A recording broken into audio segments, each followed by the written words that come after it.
Yas Queen. Ugh. Take those men out to the garbage disposal, Queen.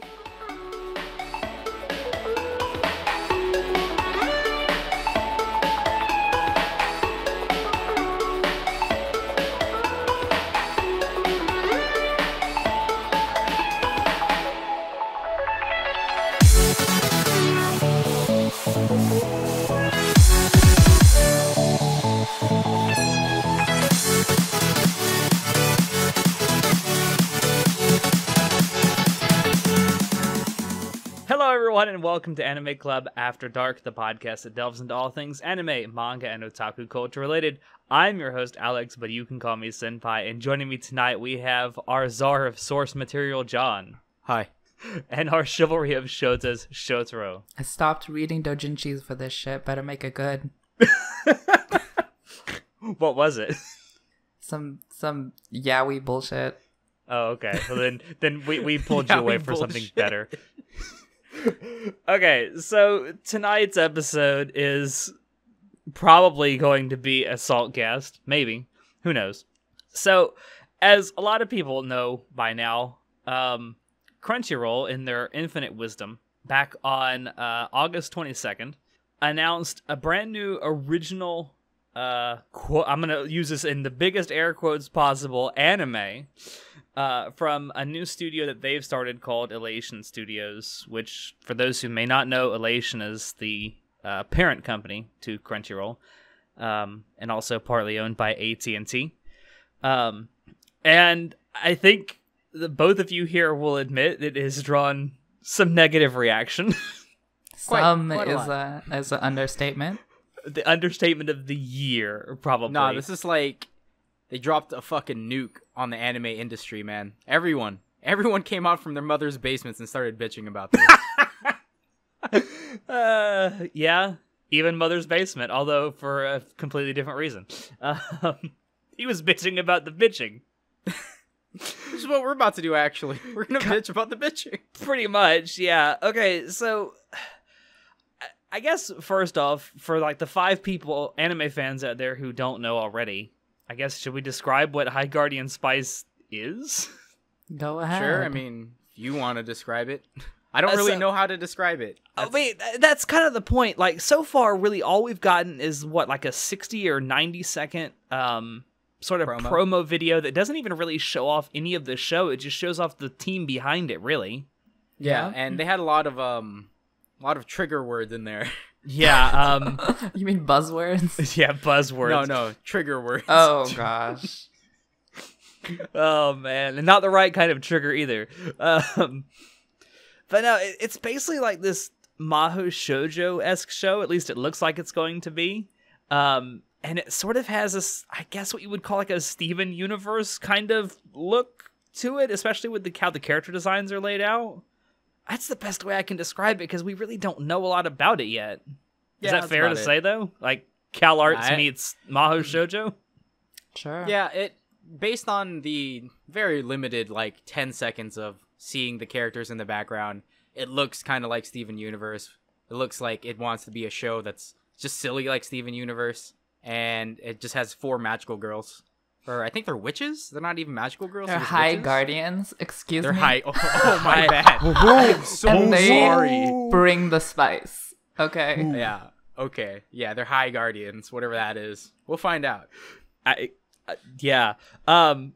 So a lot of people's anger got kicked off because in this promotional video that Crunchyroll released, they're showing off, obviously, the creative team behind it, and they made a point to kind of show, and kind of, they've said it directly, that, and I want to point out, they said this in the same sentence.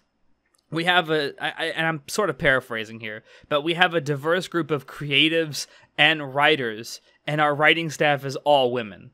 Now, you can think about that whatever you want, but in my personal opinion, it takes a lot of doublethink to hold those two ideas as equal in your mind, to say that we're so diverse, we have an all-female writing staff. But that actually is not my biggest critique with that whole phrase. That whole phrase irks me for the fact that they separate creatives and writers inherently implying that writers aren't creative. I mean, if we want to dive right into the controversy, I think that's just semantics separating writers and creatives. I don't think that's a big deal. I think you're really stretching with that. And also, they did mention that 50% of the creatives are female. So only the writers are 100% female. So, I mean, if we're talking about diversity in gender, it's kind of true. They are diverse in gender because most of the other departments are 50% female. There's only one department that's 100% female. So I don't know why you're nitpicking that. I think that's kind of the point of a lot of people's anger, though. It shouldn't matter what race or creed or sex or anything that these people are, because ideally, in any creative endeavor, you'd want to hire the most creative people, irregardless of what their identity is. And I think that's why people are so upset that they're taking great pains to point out these people's identity, like it even matters, and it really doesn't. So a lot of people who complain that, I see them bringing up that it's unfair that they seeked out to make the gender balance in their teams like 50% and 100%, that they should be hiring based on merit instead of gender. But when I heard that statement, I didn't interpret that they were seeking that gender equality. Is just that's just what happened, and they're just saying that. That may very well be, but I find it very difficult to like believe that in a company that has at least as much reach as Crunchyroll claims to have, that they couldn't find a single male writer that was better than one of the female writers they hired. That's one. First of all, we don't know how big the department is, so that matters, because that does matter. If it's like 5 people, then yeah, like that's 100% 5 people. Like that's believable. Also, it's one department. Writers, you need a bajillion other departments to produce an animation. So I find, like, also there are a bajillion other departments in so many other productions that are 100% male. So why is it surprising that one department is 100% female? Like, how could that? It's like, it's not all. It doesn't have to be political. Like, it could just happen. I mean, obviously, the intention of this production is supposed to be like female centric, so it's not surprising that female writers want to and are competent in writing these kind of stories. I mean, it doesn't have to be political. Crunchyroll's the one that made it political. They're the one that made the video pointing out how they're supposed to be so diverse and they have an all-female writing staff. They're the ones that pointed that out. It's not the fans that did it. It's certainly not the Crunchyroll's users that pointed that out. All right, so my entire issue with this whole look at how diverse our team is. I think that show's right. It's fucking semantics, man. Like, what if they are diverse in the sense that the creatives, or no, the writers, right, is all female? What if they have different types of styles of writing? Like, what if someone likes a super bubble pop adventure, another person's more like dark, edgy, fucking dark hero type of shit? You know, that's what I thought they meant by our diversity of writers. Like, maybe these writers that they did have or do have just have different styles, and they're just trying to combine them into a really cool adventure. Yeah, we don't know what that's kind of ideally what you should do, though. About. I'm sorry, you both like talked at the same time. Show, go. Oh yeah, they didn't really specify what kind of diversity, and honestly, I don't know what they meant by that. Yeah, okay. Alex, what'd you say? But ideally, if you're talking about diversity of thought or diversity of creativity, that's ideally what you want in any creative endeavor, whether it's an anime or a live-action TV show or anything creative that involves a team of people. Not entirely true, because too much diversity will lead to like not a single like. It's like it doesn't develop certain points really well. Yeah, because it's trying to stretch itself too thin. Well, yeah, like too many cooks, to right? a point, it becomes detrimental. I agree, but you don't want basically one type of person doing everything. You don't want a clone of one person doing all of your work. To sum up this entire like reason why people are like, oh, they say they claim for diversity, but it's not really diverse. I feel like it should just be shut down because we don't know enough. What if they did mean diversity is the way they tell stories? Maybe honestly, they meant diverse as in it's like a buzzword. Maybe it is. We don't know, right? Like we haven't seen very much of the show at all. I mean, I'm tending to assume that by diversity, they meant diversity in sexuality and gender identity.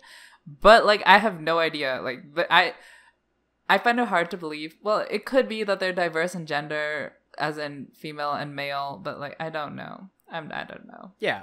So, we don't know. And obviously, it's like, oh, what's this, Crunchyroll? It looks like you're trying to play gender politics. It looks like you're trying to use buzzwords to create hype for a show. And I understand why people are angry because of that. But because we don't have enough information, I don't think it's right that they blew up on them, which is why I'm just like, what are you man children doing on the internet that you see this 90-second clip of something, you read an article, oh, they say diversity? I don't want no women. All women, that's not diverse. Like, get out of here. Go outside, dude. Honestly, Chill. that is literally how I read those comments. They sound so stupid to me. Now, Right? see, I understand, and I read a lot of those comments too. Of course, before Crunchyroll shut down the forums on High Guardian Spice, Oh, they did. No, they shit. did, and they also disabled comments on the video that they uploaded on YouTube for the promo video, and they disabled liking and disliking it. I mean, that makes sense because It certainly makes sense if you're trying to hide a fuck up. I would just also like to say, in regards to what John said, that even if this is politically charged and they were trying to use buzzwords and they were pandering to SJWs, why are you angry about that? If you don't like it, just don't watch it. Why do you care? I don't understand why people Right? are so angry. it's because it's that whole they're so privileged, right? These commenters like, I paid $9 a month for Crunchyroll for good anime. I don't want to watch no bad anime. And it's like, all right, first of all, your $9 means shit, okay? Like, Crunchyroll is doing what they can to get money to get more shows, all right? And just because they don't license shows that you like watching doesn't mean it's a shitty fucking company. Like, you don't understand the processes it takes to go and license a show from Japan to stream it here or to keep shows here, right? You don't know enough to shit on this company, and you feel so fucking entitled to everything. I'm just like, you type of people need to fucking chill out, man. You are not owed anything, all right? If it was something like, oh, their quality of service has been going down, or there's a shit ton of bugs and stuff on launch, or you know, shit like that, I can understand. That's like, yeah, that's a service issue. But again, I would look at the response of the company, right? Like, Yeah, give them a shot, man. Yeah, I agree. Also, in other words, like, stick to your own issues. If you have an issue with the company, then complain about that particular issue. Don't go to another portion of the company and be like, stop doing this and do this instead. It's like, companies are complicated. It doesn't work like that. Yeah, like, Oh yeah, it's worth pointing out that the creative team that's doing this and the creative team in general at Crunchyroll has no pull or has no like influence whatsoever on like the technical side of this the service. I So mean, yeah, what like, are they going to before- do about it? before I they mean- shut down the comment sections, right? Because I remember when we posted this and I started laughing. I was like, this is pure gold. There's so many people. Stop funding shitty shows. Go fix your player. I'm like, all right, you're talking to two completely different departments right now. I know. And that actually leads us into something else. So, and thank you, Show, for making this timeline on here. So that original announcement of High Guardian Spice came at 9 a.m. Eastern Standard Time on August 22nd. At 10:42 Eastern Standard Time on August 22nd, the Guardian of the Internet, I suppose, Digibro, released a video immediately critiquing this. I think it got more than 1 million views. It went I pretty think viral. it's standing at like 1.1 million as of the recording of this video, I think. What's yeah, it called? and Please stop Crunchyroll or something? I don't know. It's Dear Crunchyroll, stop. Okay. Period. and the thing is, I don't like Digibro very much. Of the, like, what, 4 or 5 videos you guys have shown me of Digibro, I'm just like, yeah, I kind of just shits on stuff without very much reasoning other than, yeah, it's because I want to shit on it because I don't like it, which I'm fine with. You know, if you want to shit on something because you don't like it, that's completely fine. But watching that, like, 5-6 minute video, it just, to me, it screamed, hey, Crunchyroll's under fire, let's get a lot of views. And Yeah. that's just, you know, it was very low quality content, and it was just pandering to his fan base of like, women in anime, And here's the thing, like, there's such, because that original post went up at 9 a.m. So did the video. Well, I think it was like a few minutes after 9 when it went up, but it was close to the time that the article went up. And then in an hour and 42 minutes, he had somehow managed to make a video, render a video, and upload a video about because it was low quality. It was obviously no research done, which we'll get into because of responses afterwards, right? It was just low quality, and I'm, in the social media game, you got to be on top of it, right? If you want to get huge views, like you got to be on fucking top of shit. Like 30 seconds after something gets posted, you got to be shitting all over it. Otherwise, it doesn't matter. Yeah, I mean, and if you watch that video, which I did, and I'm with John. Like, I've watched a fair amount of Digibro videos. I agree with him on maybe 5% of the things he's ever said. And listen, like some of the critiques, not necessarily about the show, not about High Guardian Spice itself, but some of the technical like critiques he has of the Crunchyroll service, like I kind of agree with it, and they're issues that I've had for a while. And actually, like 3 months ago, we did a podcast episode where we kind of laid out some of Crunchyroll's technical problems. But it's like, I think that there was already a little bit of hubbub right after this article came out from Crunchyroll, but I think that Digibro really just threw gasoline on the fire. And I think that's honestly all I think he wanted. He saw an ember and he threw gasoline on it. Yeah. And reiterating, like, his video was just a bunch of disjointed complaints that really had no relation to each other, just thrown in a 5-minute package to just, like, get that clickbait. And I have, like, a conspiracy theory that I would like to share. Oh, good. Oh, this should be good. Digibro is a Crunchyroll affiliate. He went to the CRX last year. Maybe not anymore. No, he's not invited to this one.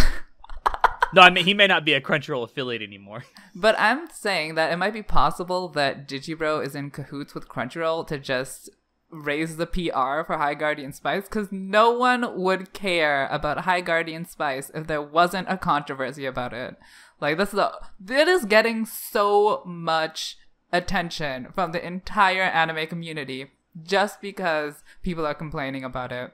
It wouldn't get this much exposure. It's not even just the anime community. It's people outside. I keep tabs on a lot of political commentators on YouTube, and there's some of these people who don't give a shit about anime who are talking about it. And I'm like, what the fuck? Yeah.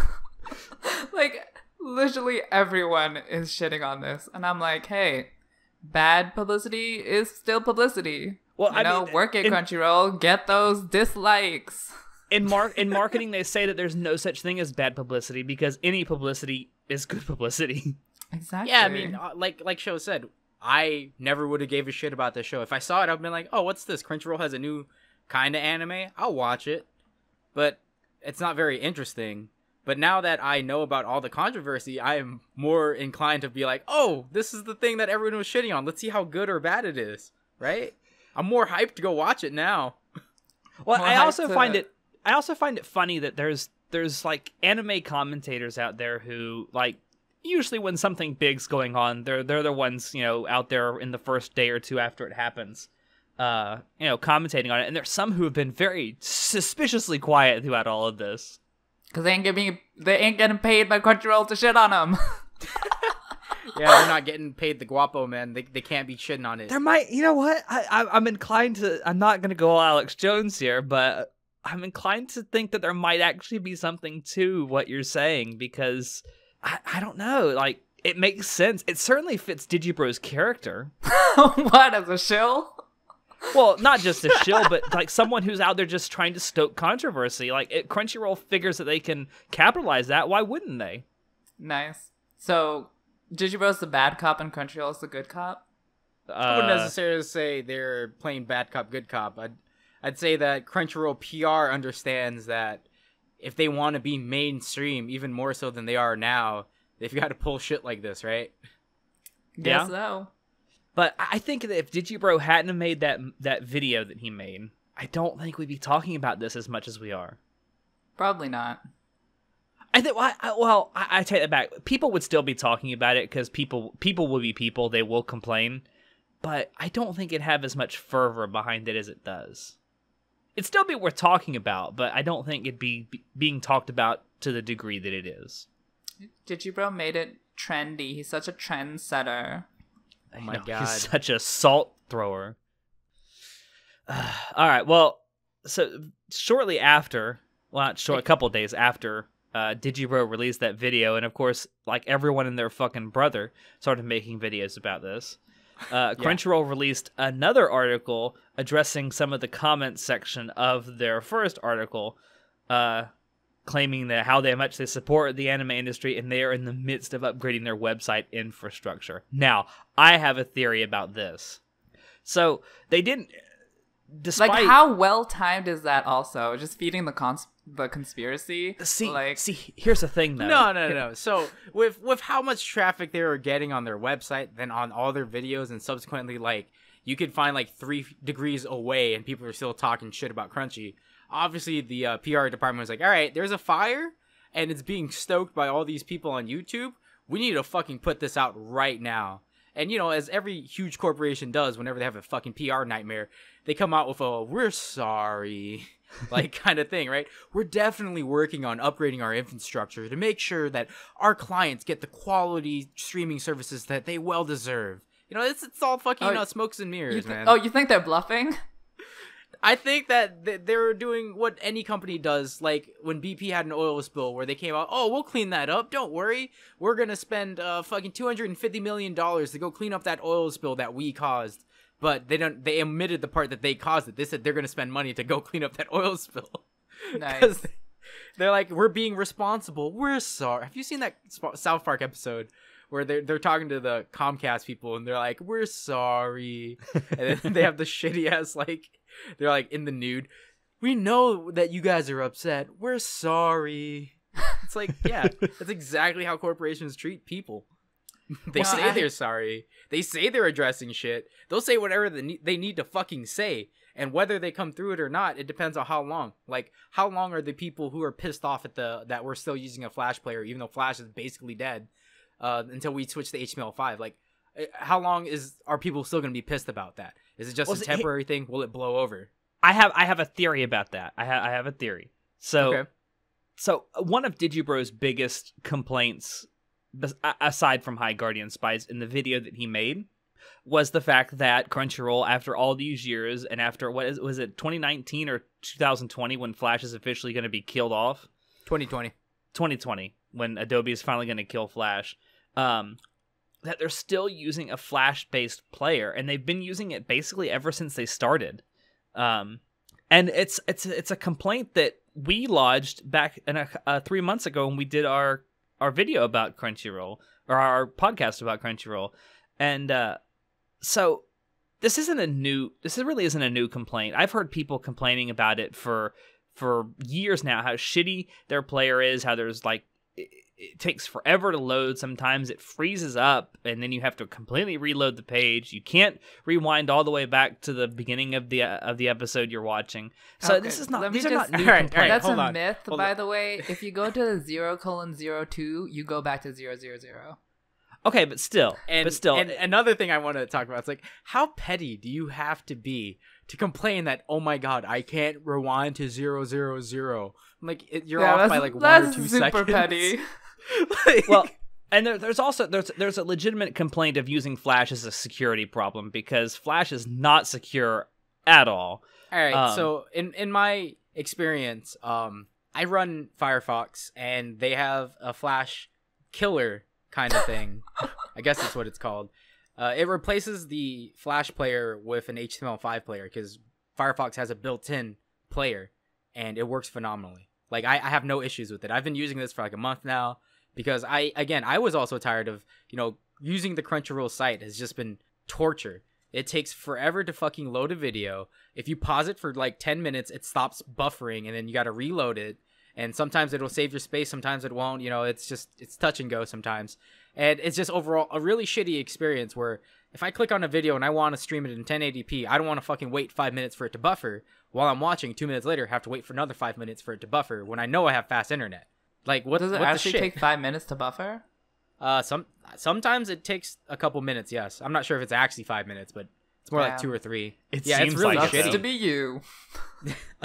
Which is why I use the HTML5 player add-on for my Firefox extension, because I was tired of that shit.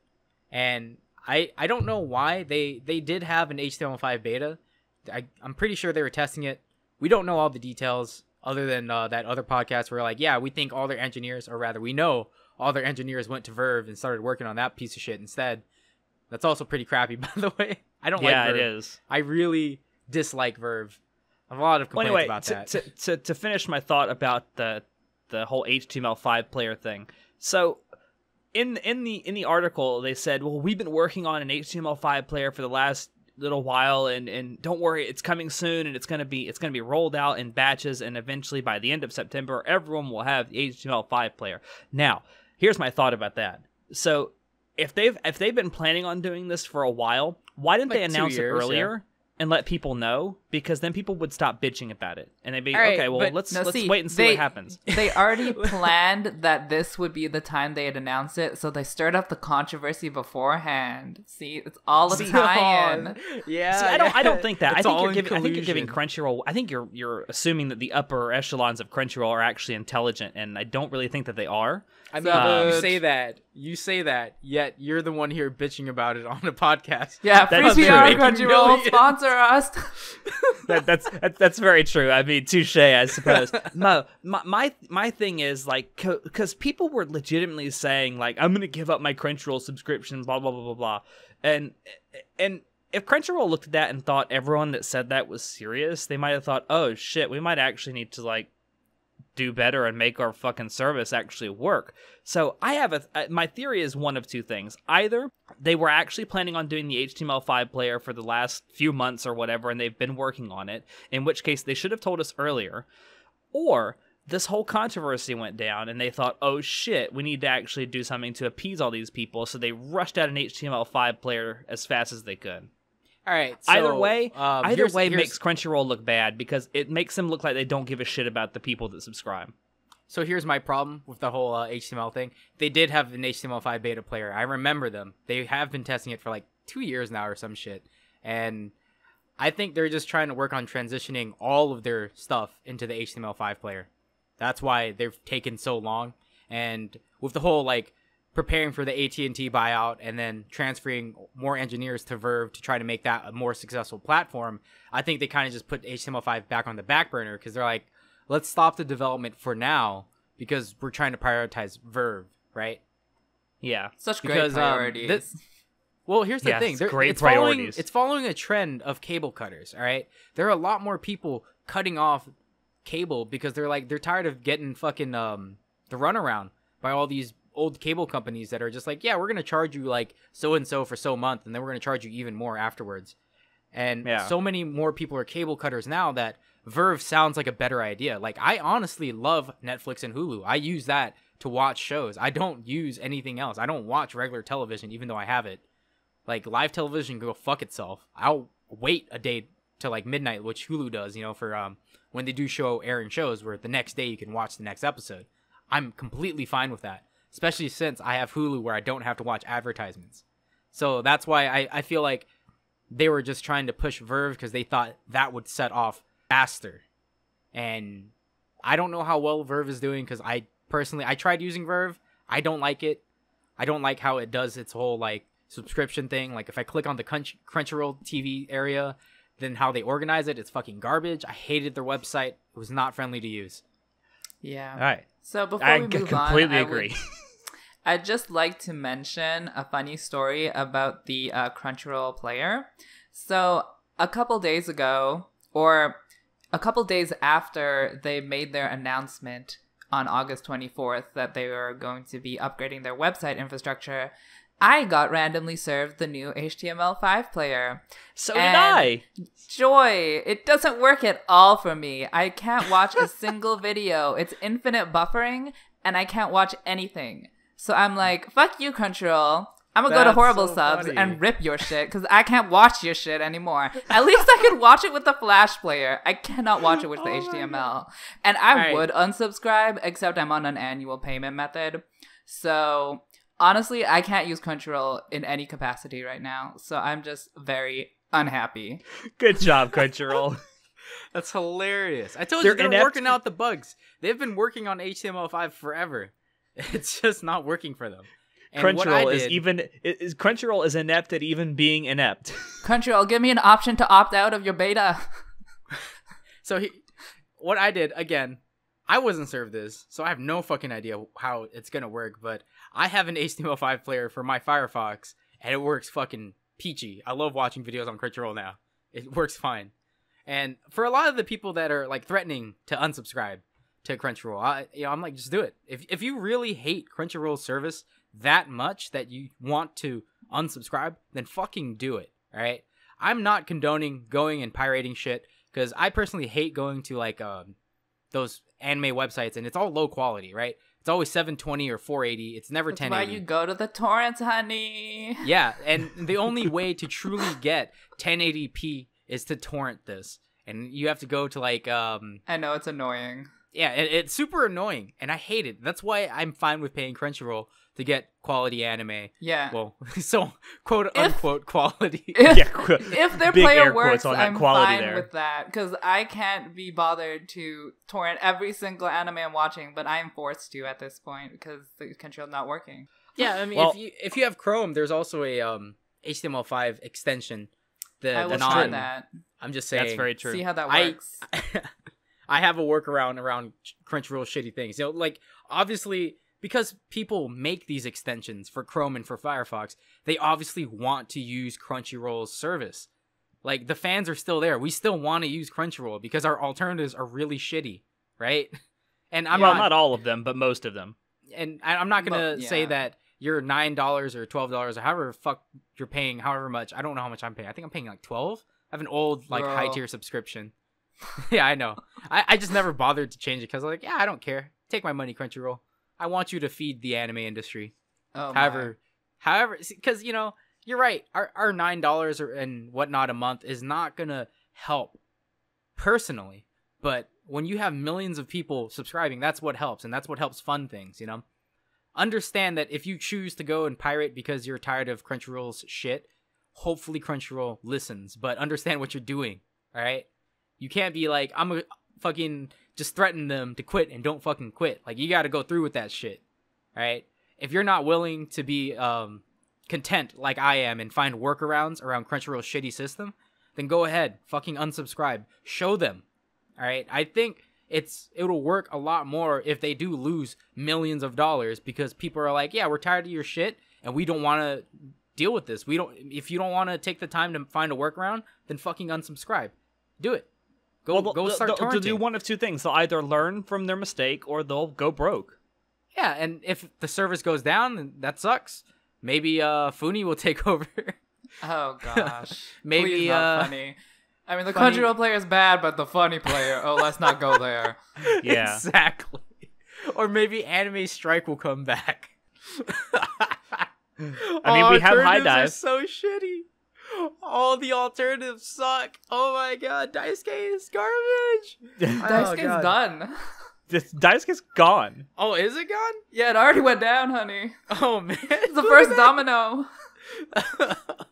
And that's my point. Like, look at all these unsuccessful people, and you know, this is my message out to you, Crunchyroll. Like, you still got people who love you, right? That still want to make you work, that still want to be with you.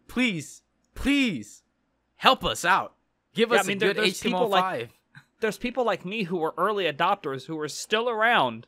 Anyway, so going back a little bit to the whole High Guardian Spies thing, something else that came out very shortly, or around the same time as that second Crunchyroll article came out, someone, and I don't know who, but someone on, I'm assuming, Twitter, did some digging and found out who one of the writers on High Guardian Spies is going to be. It's a woman named Kate Leith. I don't know how you're actually supposed to pronounce the name. Leith, I don't know. Anyway, so this woman, and I say that not actually knowing because she lists her pronouns as she, her, and so automatically you know you can't trust anything she says if she's listing her pronouns. Oh, Alex, why are you so politically incorrect? People who... All right, fuck it. Anyway, no, move on, please. Yeah. Anyway, so this woman has a history on Twitter, at least, and I think Tumblr as well, because of course, you know, if you're going to be an intersectional feminist, you have to be on Tumblr. Stop. Basically hates men. And she queen, goes down out, with the patriarchy. She goes out of her way Eternally to oppressed.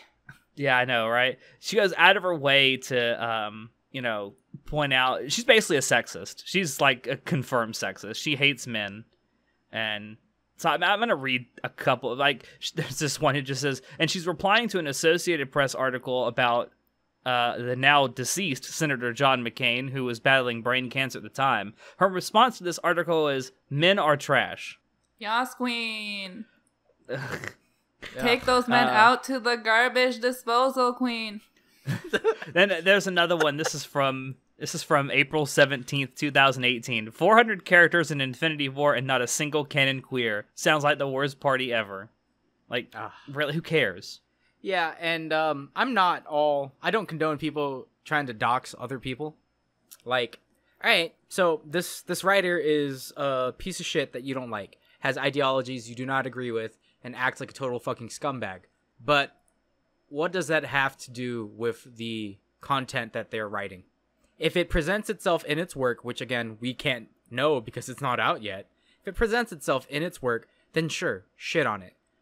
But you're attacking someone based on their own like ideologies and stuff, again, without seeing what product we get, right? Oh yeah, I'm Honestly, completely behind you on that. But like you say, if it actually, if these kind of what she's talking about, like, you know, man hating and thinking that every single person in the world has to be on the queer spectrum in some way, if that presents itself, if that's the only thing that presents itself in her writing, then sure, call her out on that. But and like you say, you have to wait until you actually see it first. But that also doesn't negate the fact that you can call her out for being a disgusting human being prior to it coming out. Okay, That's I just fine. like to say but again, that you know, look at these people doxing her though, like, or rather, they didn't dox her, but She didn't dox her. She doxed herself because she put this on a public forum like Twitter. Yeah, but these people are just preemptively like shitting on her. Like, look at how shitty this person is. Obviously, the show is going to be bad. You can have that opinion. You can have, like, if you really truly believe that the show is going to be shit and look at this reason why I think it is shit, then don't watch it. Right? Yeah, I and it don't also see the comes issue down to here. this concept of, can you separate the art from the artist? You should.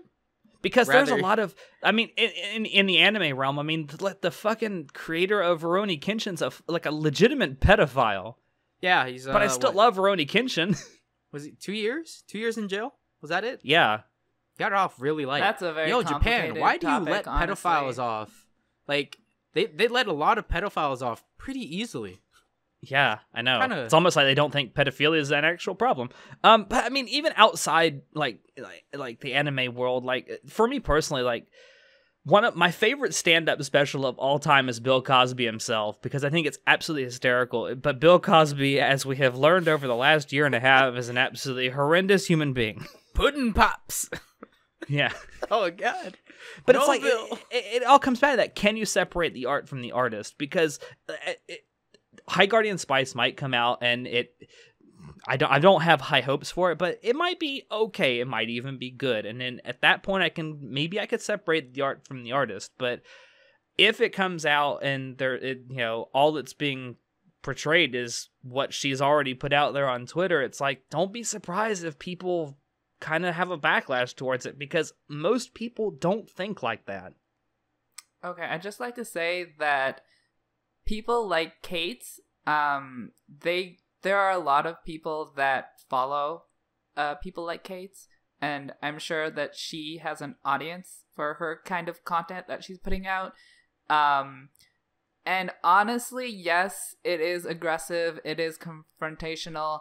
A lot of people would call it toxic, but I don't think it's really hurting anyone. It's not like attacking anyone, or like, Really? it's attacking a group. It's not like yes, a group.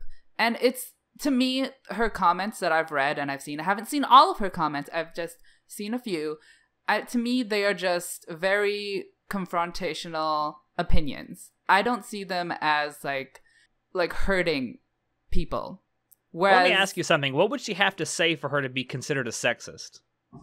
I don't care what she's considered. I'm just saying I don't think she's like I think there's a line with her kind of content. Like if she's going after particular people and inciting violence or inciting harassment against particular people, that's where I draw the line. If she is giving her opinions on she wants more queer people in this, she doesn't like the male perspective in this, I'm like, that's your opinion, people disagree with you, you're not really causing any like huge like detriment to actual people, you're just expressing your opinion. So from what I've seen, I don't think her content is like super like horrible. I mean, it's controversial, but I don't think it's horrible.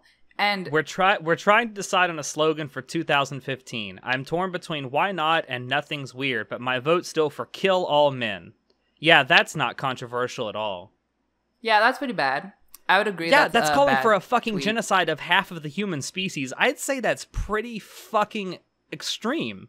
So yeah, she's a fucking sexist. I don't care what kind of fancy label you're going to put on it. She's a fucking sexist. Okay. And here's my issue here. So what if she's sexist? Like, I don't care that she... See, at least she's honest about it. I'll give her that. Everyone is, like, saying, oh, look at how bad she is. Right? I'm like, yeah, she's a piece of shit. Right? In my opinion, I think she's a piece of shit. She thinks that all men should die. She thinks that all men are generalized the same. Like, yeah, you're being extremely sexist. However, again, I am completely fine with her being sexist. As long as people who are being this way understand that they're being that way. Right? Like, wow...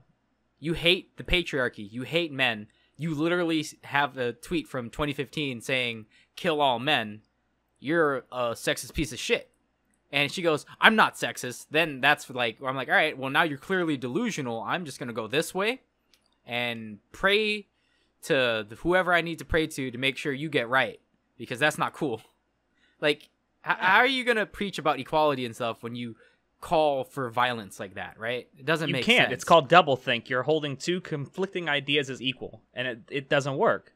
Yeah, calling for a mass genocide is probably not what you want for your slogan for 2015. It's certainly not a way to engender like love from other people. It's certainly from men. But I wonder, does this extend to gay men as well? Does she also want to kill all gay men? Because I can read you some other stuff. It's her, and of course you can't actually go see this now because since she's actually gotten in the spotlight now for being a writer on the High Guardian Spies, she's gone and done a purge of her entire Twitter account. Yeah, like everyone does. Yeah. People realize, oh, people might actually believe I think these things.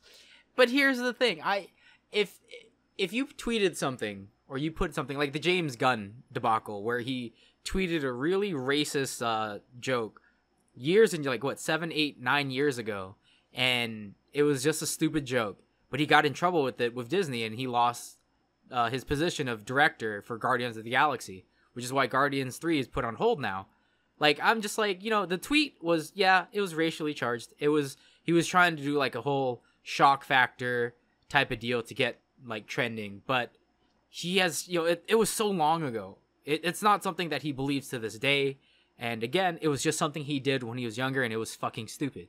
But he completely took it like a champ. He didn't fight back or anything. He was like, yeah, I understand that my actions have consequences, right? And he owned up to it, which is why I was like, look at that. He owns up to it, Disney. Like, he should. I get why you guys are doing this as a decision. You don't want anything racially charged, even remotely close to your whole Marvel universe.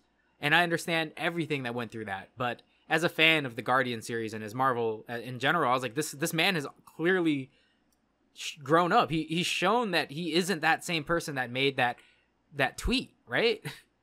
If we're going to talk about equality, about peace and love, shouldn't we give people as many opportunities as possible, right? So you certainly give them more than one. Yeah, and I get that. I can give you a much better example of intolerance, though. I can give you such a better one that's actually happened in the last 2 weeks. So, as a lot of you know, I follow motorsports, and in the NASCAR world, there is a driver named Connor Daly, whose father used to be a race car driver too.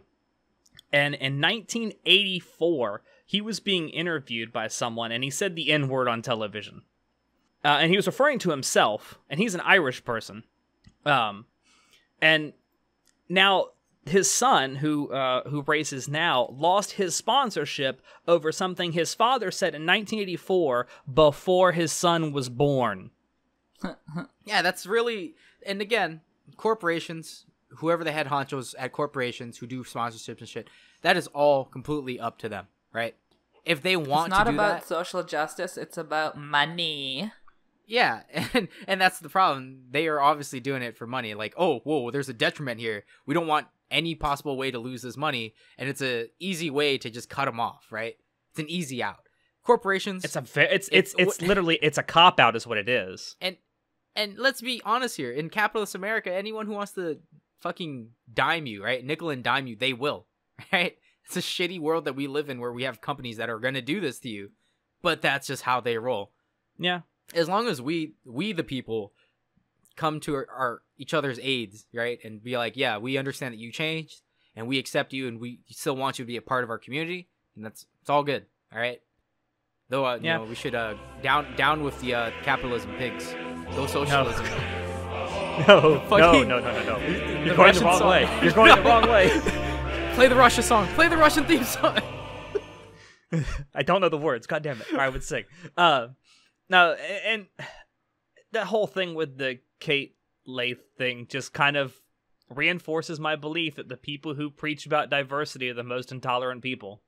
Honestly, just one more 2 cents I'm gonna put in is that, like, I see a lot of man-hating from various social media influencers and internet celebrities, and for the most part it's ironic, and that's how I interpret Kate's, like, whole persona on Twitter. Like, when she says she's gonna kill all men, I don't think she's literal. I don't know her. I have no idea, but it's a trendy thing to do. That's like a trendy thing to say, honestly. And I don't think it's right.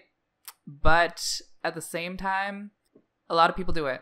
So what can I say? Well, I'll use the tired old question. If everyone thought it was okay to jump off a bridge, would that make it cool and trendy? Probably. I mean, remember the Tide Pod If there was thing? a safety net below it, yeah. No. Remember the Tide Pod challenge where these kids were trying to be trendy because they're like, you know, at first it was just a fucking joke, and then kids were like, no, but really though, let's, like, instead of having 2 people a year get poisoned by Tide Pods, let's boost that shit up to like 600. Yeah, no, people will do it. There are just some people who just, you know, they don't care. They don't give a shit. It's a trend. Yeah. And there are some people that might just do that. And personally, I believe that you're right. Like, all these people that preach about tolerance seem to me be the most intolerant people. Right? Mm-hmm.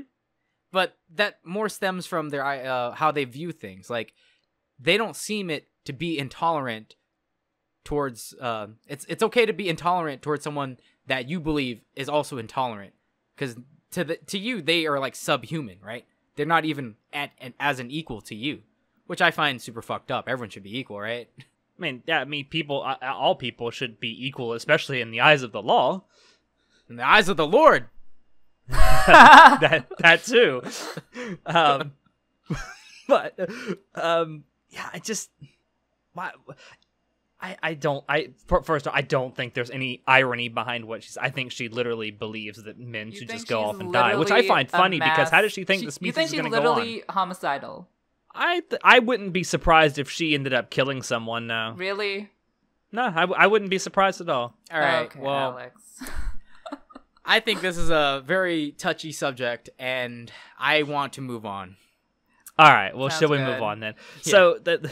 So after that whole the second Crunchyroll article that addressed some of the stuff in the High Guardian Spies comment section, Digibro made another video. Oh, God. The second article was released at 7:43 p.m. on August 24th. At 11:47 p.m. on August 24th, Digibro released his second video. This boy works fast. Which also tells me he doesn't research anything that he talks about. Or at least he definitely didn't research any of these 2 things. And he was basically countering Crunchyroll's claims, saying that the cost of their subscription isn't enough to support individual creators. And in a way, he's kind of right, but the way that Crunchyroll goes about it makes him wrong. By the way, in his video, he didn't provide any concrete numbers. He just made No, and claims. he also provided no sources either. Yeah, he was just arguing for arguing's sake, right? Gotta get those clicks, ride the trend. So I didn't watch his second video, so I have no idea what it's about. Girl, you're not feeding into the clickbait? Come on, man. No, I don't give a shit. I honestly do not care about this You should wait until you see the thumbnail for this video. Whatever. Digibro needs that ad revenue. Come on, feed him. He needs food to eat. Other people can feed that troll. I choose not to. Oh, now, one of the things that Digibro pointed out in his video was Patreon. Now, I know a lot of people on who make YouTube videos for a living do rely somewhat heavily on Patreon support to keep them funded, and I think that's actually it's a valid. Hold on, false. That is actually false. So okay, let me rephrase that. They use Patreon, whether it funds them or not is a different story, but they do use it. You're right in the sense that most YouTube creators do have some other form of compensation, but a lot of major YouTubers primarily get their funding through advertisement, through being paid through YouTube. Like, Patreon helps, but it doesn't, like, the drop off between like people who get a lot of money from Patreon a month to like the number 1 to number 2 is a giant leap. Then you get down to like number 15 and it's like, wow, it's abysmal compared to number 5, right? Where are your sources? Where are your numbers, John? Go into the Answerman article. He has it. Yeah. Talking about Patreon.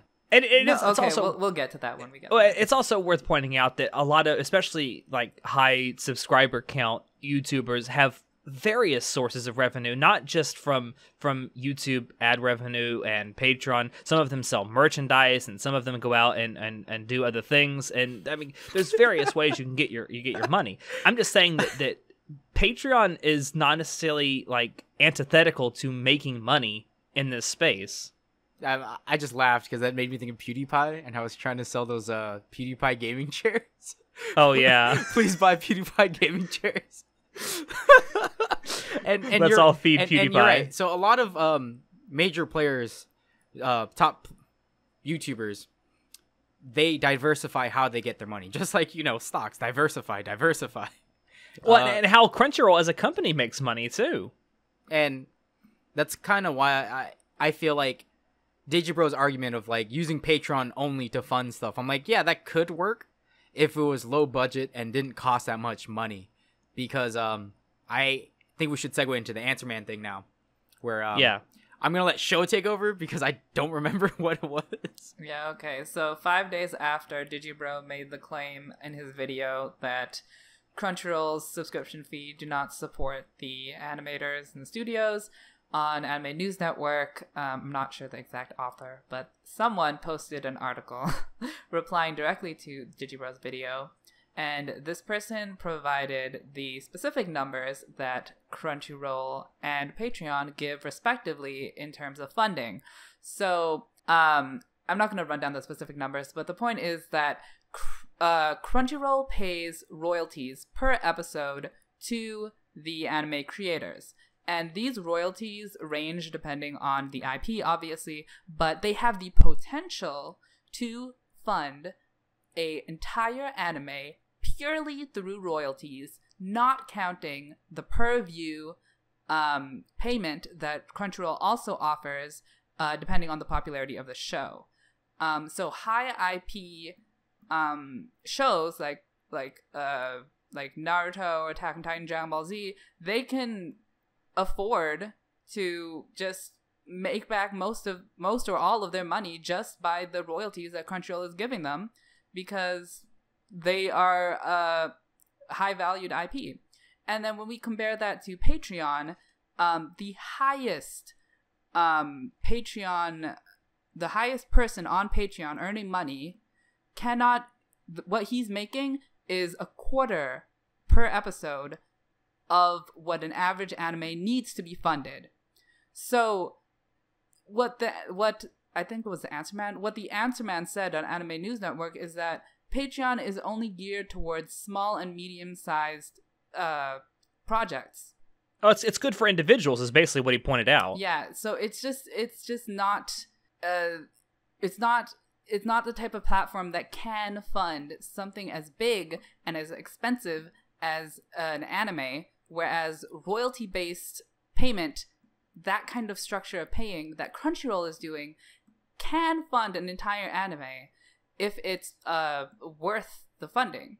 So so he debunked Digibro's claims with hard numbers, basically. And it's also worth pointing out that, there are aberrations in that because, Little Witch Academia, the TV series, got funded almost entirely through Kickstarter. So yeah, and so here's the thing about crowdfunding, crowdsourcing, right? So when done properly, they can bring over a show like Little Witch Academia.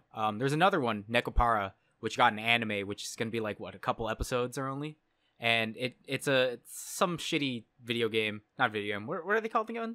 Something. It's a visual novel. Yeah, a visual novel. And I say it's shitty, but I've never played it. Or I don't know. It's amazing. Yeah. A lot of people like Nekopara because, Nekomimi girls. But that got funded entirely through that. And that's why it even has an anime. And that's cool, right? But how much it costs to make shows and all that stuff. Like, if we just suddenly switch to we'll pay only just the developers. Like in Answerman's article, he does talk about, it's not just the one studio. There's a plethora of studios that work together to bring you that show. And how would you divide up the money? You need to have an infrastructure that divides up the money. And it's like on average $100,000 per episode, right? To make just one episode of a show.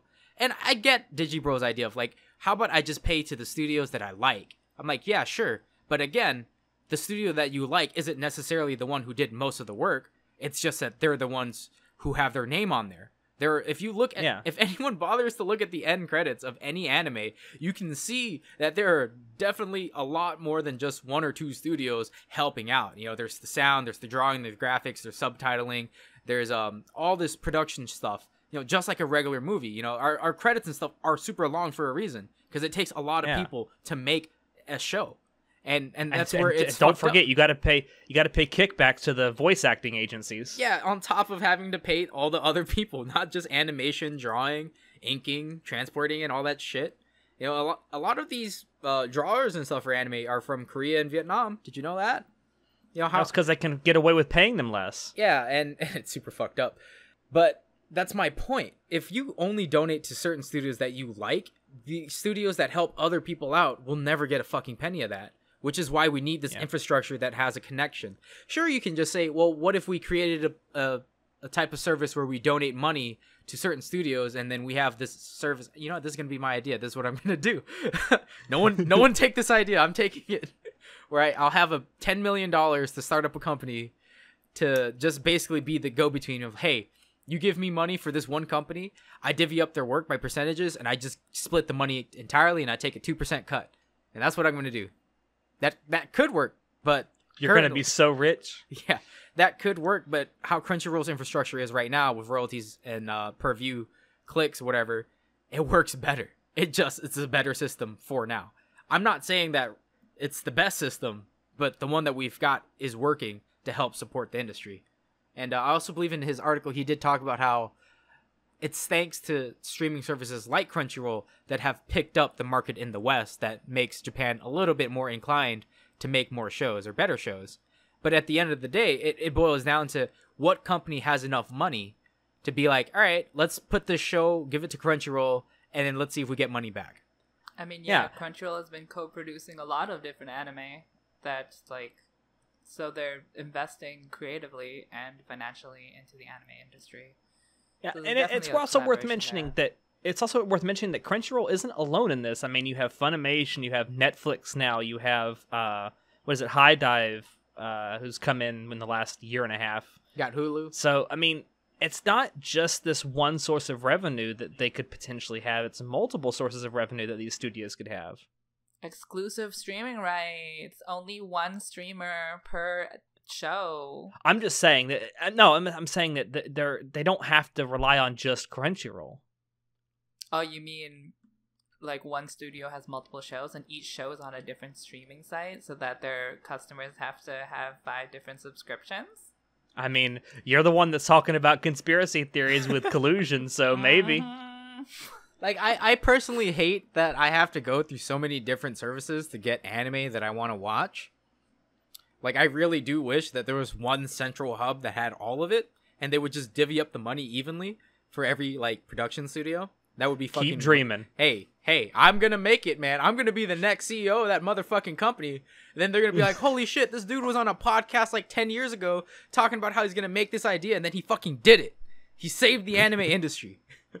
It's funny because Dichibro in his video wanted the complete opposite. He wants each studio to have their own website where you can only see their work, and you have to go to like 100 different websites. And that's that would be absolutely terrible. I can't even imagine the absolute chaos that would cause every single season.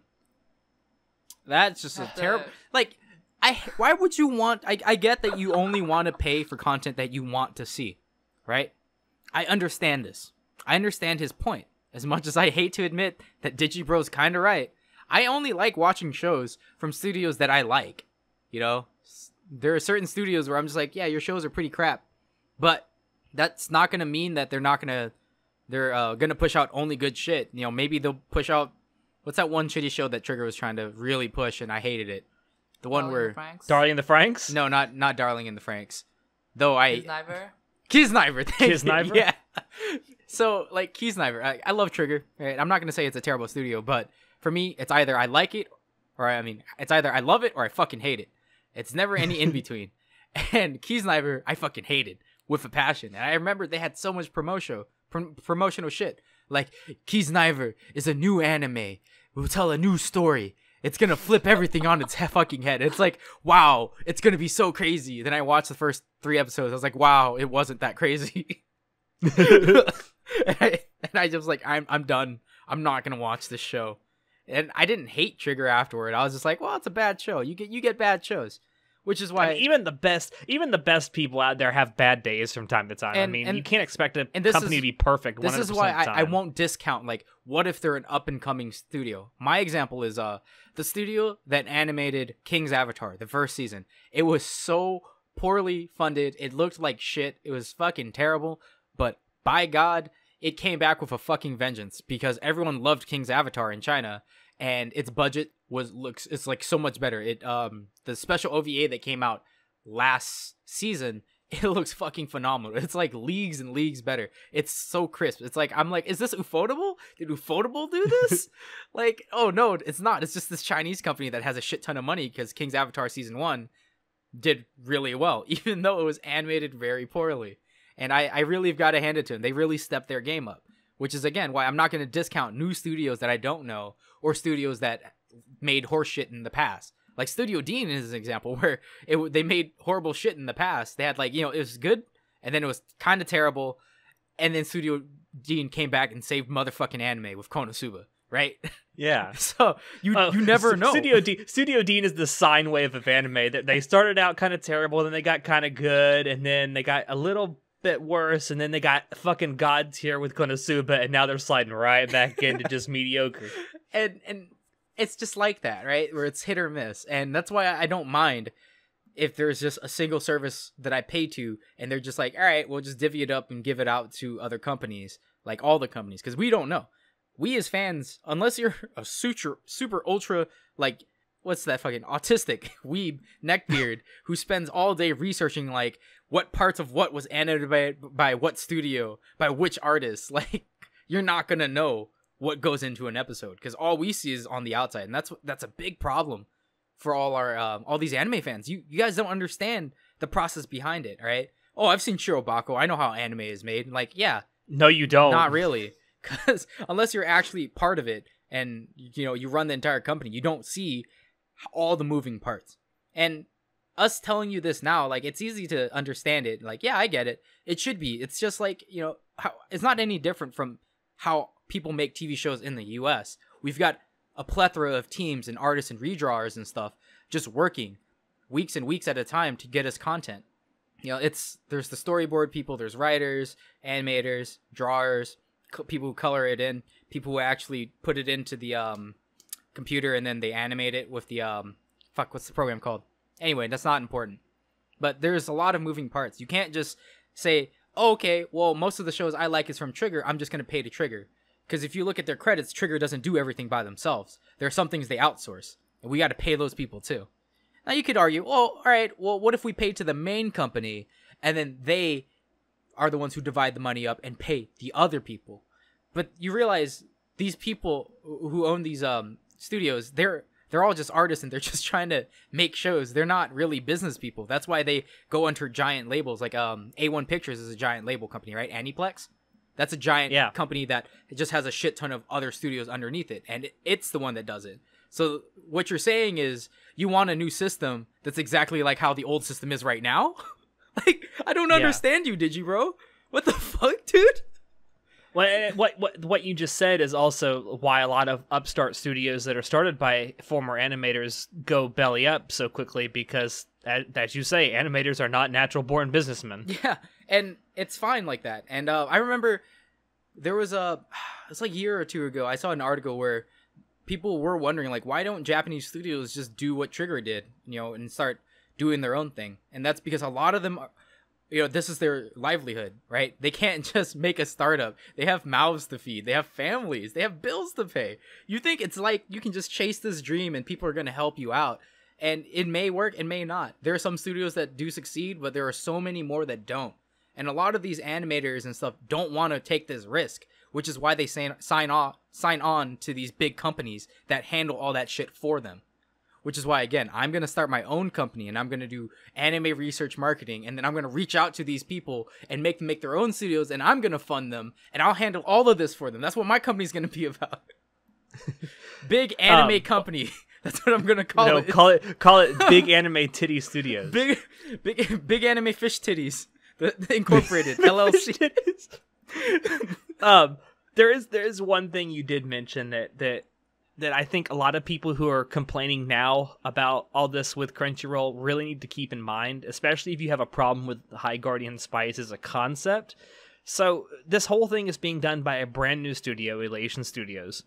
And it's worth pointing out that regardless of how this particular project turns out, I mean, they might end up doing their second project might be great. We don't know yet because it hasn't been done.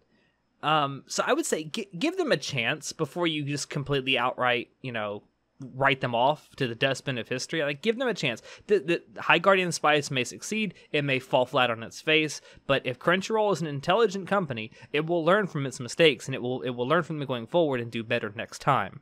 And if it doesn't, and it goes belly up, then all you fucking bitching people got your wish. Crunchyroll shits itself, and now we're left with Funi and Verve? Netflix, other shitty studios. I don't know what we High have. Dive. I don't know what High Dive is. I mean, technically Amazon, because Amazon is still licensing anime, even though Strike is gone. Yeah, they just got rid of the Strike platform because it was super garbage, because it wasn't any different from what they have now. Yeah. Well, no, there was a difference. It was behind a second paywall. Oh, yeah, that's what it was. There was a difference. Yeah. Was I on that podcast? I don't remember. I think I was. I don't remember. Where I bitched about it. Anyway. Well, anyway, I think to wrap this up, because we've gone over an hour now. Yeah. You feel free to disagree with me, you two, but I think that what really needs to be focused on with Crunchyroll right now is, I think people's criticisms of its technical issues, I think, are definitely legitimate, and I think they should be seen to. I mean, they're not new. A lot of them have been around for a while. Bad subs. Yeah, and you know what? People complain, and Digibro even complained about the censorship in JoJo's Bizarre Adventure. It's like that's how the show was sent to them from David Productions in Japan. I mean, what are they going to do about that? Uncensor it all themselves? No. So here's the thing. Wait, I do understand. Wait, yeah. If that was sent to them from David Productions, then uncensor it. No. I thought they censored it themselves. No. Crunchyroll does not censor the stuff that they're sent. It's sent to them like that from the animation studio that makes it. Yeah. So to clarify, they get sent shows as is. They actually don't censor it. So sometimes we get the censored version, and that's the only license they can get, either because the other one costs too much or they just don't get it or something. Because even in Japan, like, the stuff that they show uncensored might just be Blu-ray exclusive or something. Because that happens. And that's the quite way a it is lot. with JoJo's. It's to get the uncensored version, you got to buy the Blu-rays. Wait, Yeah. for JoJo's, aren't we just talking about like references? Not even animation, just like Well, that's also verbal something else that he references. brought up is that they went through this is all on Crunchyroll. They went through all of JoJo's and changed the names of all of the Western music references in the subs, but you can still clearly hear the people saying them out loud.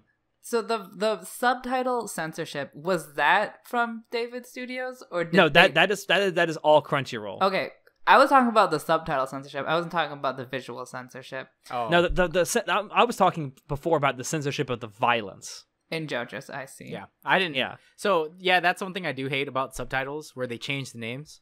I'm just like, I'm weeb enough to understand a little bit of Japanese. Please don't change Oni-sama or Oni-chan to Big Bro, unless it's in the context of like, I don't know. Sometimes they change it into like literal translations, and it's super fucking weird. And I'm just like, why do you do It's this? clunky is what it is. Yeah, and Like no one talks like this.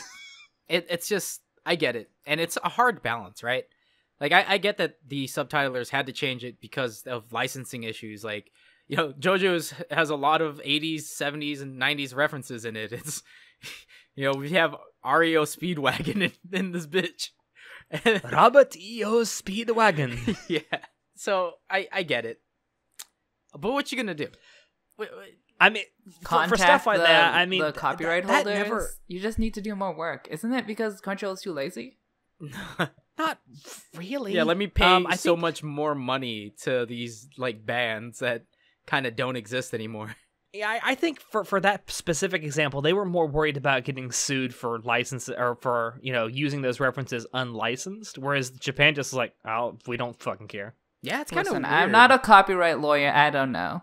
Well, it's because one of the issues with copyright in Japan is like they do have to censor, stuff. Like you can't say Doraemon. Like every time they reference Doraemon, they always censor it. But for the Western you can't stuff, say McDonald's. Well, and Jump, they do that anytime they mention Jump in an anime. yeah, because Jump's licensed. You can't talk about Jump unless you actually are part of Jump. Then maybe, but even then, it doesn't matter. Which I found insanely funny because in a show that's airing this season, Chio-chan School Road, there's two references to Naruto. One in which the actual fucking OP from Naruto, second OP for Shippuden, which is Bluebird. I don't remember. Anyway, starts playing, and they don't censor that at all. Like it's literally the OP that's playing, and then like 2 episodes later, the main character just mentions Jump, and it's censored. It's like, really? Speaking of Chio-chan, did you know that in the original Japanese audio they played "We Are the Champions"? And they had to. They just put silence instead in the Crunchyroll version. Oh God, I did not know that. It was for the flashbacks during the Kabaddi episode. That's pretty wow. funny. But again, licensing issues, and just like in Japan, it doesn't matter. Even if, let's say, the creator is from Jump, right? His show is from, or his manga or whatever is serialized in Jump. It's the studio that gets in trouble for putting it in the show. They're the ones who are going to get sued if they're not part of Jump, and they're not because Jump is its own publisher. They're not part of the whole umbrella. Well, anyways, this isn't like that big of an issue, honestly. It's not. And for the people who think it is, it's like it's a licensing thing, dude. What do you want us to do? Yeah, I mean, there's not much they can do about it besides throwing millions of dollars that they don't have at lawyers. I mean, like, it's not going to happen. Yeah, in this dying industry where animators aren't being paid enough, let's spend more money that we don't have to pay royalties to these people that we make shitty references to. When it has like no actual like other than sharing the name and like for JoJo's like Speedwagon, that's it. No personality like Speedwagon, not referencing any of Speedwagon's like REO Speedwagon's songs, skills, nothing like that. It's just his name just happens to be Speedwagon. Yeah. That's it. Or like Dio. Well, aside from that, I think there's also the mobile infrastructure that they have could definitely be upgraded. There's some of their infrastructure that just definitely needs to be upgraded, and I think relatively soon. And we talked about it in the last episode that we did where we talked about Crunchyroll, where they have these unwanted services that people never asked for, and it's like they have the convention, they have the talk shows, they have what is the award show. It's like most people don't care. Talk on Titan. That's what it was. Listen, called. I care about Attack on Titan. Bullshit. Anyway, No, I so- remember and- in the comment section for the High Guardian Spice thing, people were talking about how they hated Attack on Titan, and I was like, I don't care Yeah. that they have this. Like this unnecessary content that they're shoveling out. I don't care that they're putting it out there. They're trying something they want to try, and if they like doing it, then so be it. I'm not gonna watch it. It's not for me.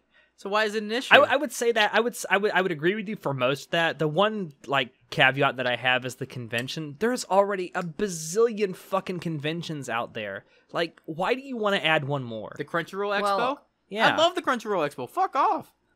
It also adds just- more legitimacy to the company so that investors can invest more. No, so I mean, you say that, but Wait, what wait, happens wait. if the No, no, no, convention eventually goes under? no. So What do you mean goes under? no. Let me Like, explain they something. don't have to you. enough money to I need continue to explain doing it. something to you right now. Crunchyroll Expo is meant to show off all the people who are partnered with it.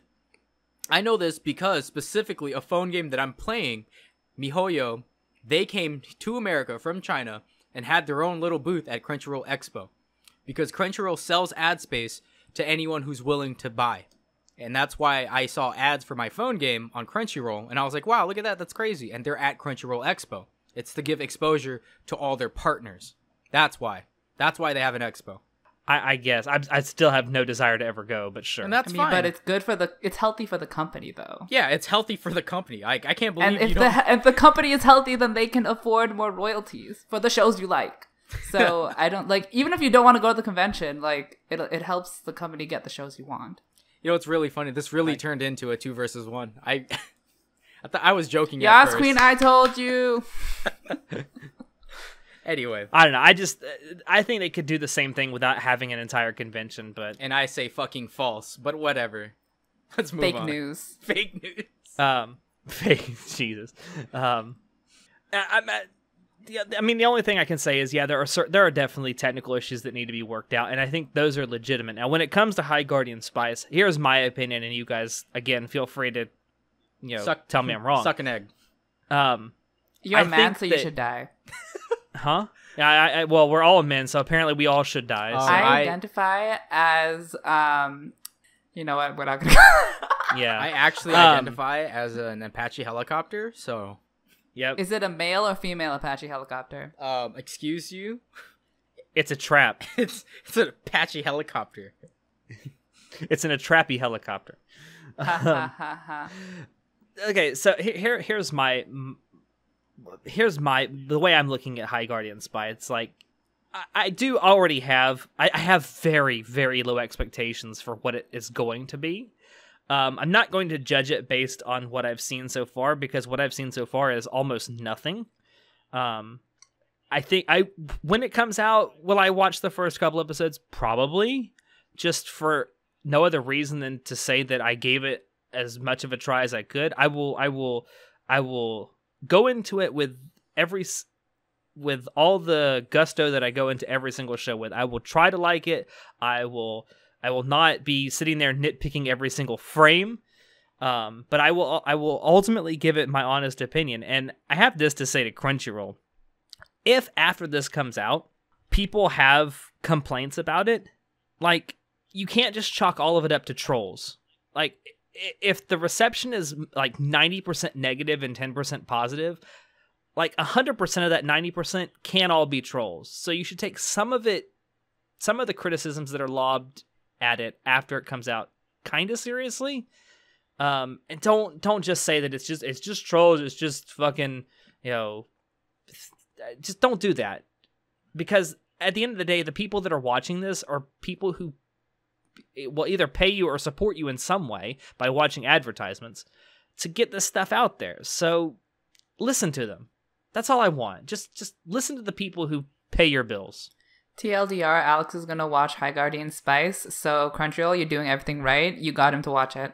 And I was my entire gonna watch it regardless, but okay. See, the thing is, I don't like going into watching a show with any type of expectation, because for the most part, a lot of people have hyped me up for shows, and I watch it, and I'm not hyped for it, and I'm like, this show is actually not as good as you told me it was, and it's a terrible feeling. Or you're just like, the manga was better. Well, not just like the manga was better, but people are like, oh, Durarara is pretty good, right? And I watched it, and I was like, yeah, I gave it 9 episodes, it wasn't that good. And then, it's just, again, don't hype me up for shit. I hate that. I hate being disappointed. It's like you were talking like it was so good, and then I watch it and it wasn't. I feel so betrayed. Like, how dare you not have the exact same opinion as me? Yeah, so Jesus. I only hope that people watch this, don't have any expectations, don't believe that you're gonna hate it, don't try to like it. You know, just watch it, and if you enjoy it, you enjoy it. Keep watching it. If you don't want to keep watching it, that's fair too. Right? Like, do what you should do with every anime. Watch it and form your own opinion about it. Yeah, right? If like, even if it's bad, is it still enjoyable? Did you enjoy watching it? Or does it cause you physical pain like Guilty Crown did to me to finish the last 6 episodes? I'm not kidding you. Guilty Crown. You are such a hypocrite. You still finished it though. I did, but it caused me physical pain to watch this fucking show. I hated it. John is saying don't be like him. Don't listen to him. Don't do what he does. I was, if I'm past the 90% mark, may as well finish it, right?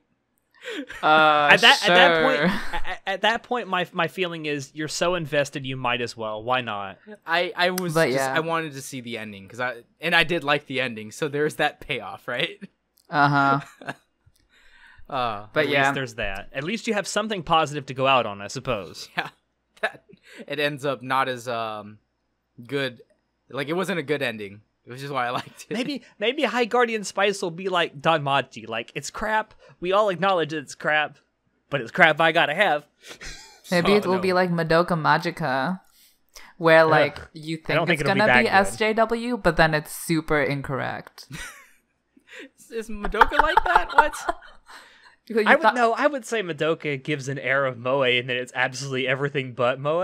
Exactly. So it's like a bait and switch. Yeah, it's just a bait and switch. They're actually just gonna make really racist jokes. Oh my god, I would love that show so much.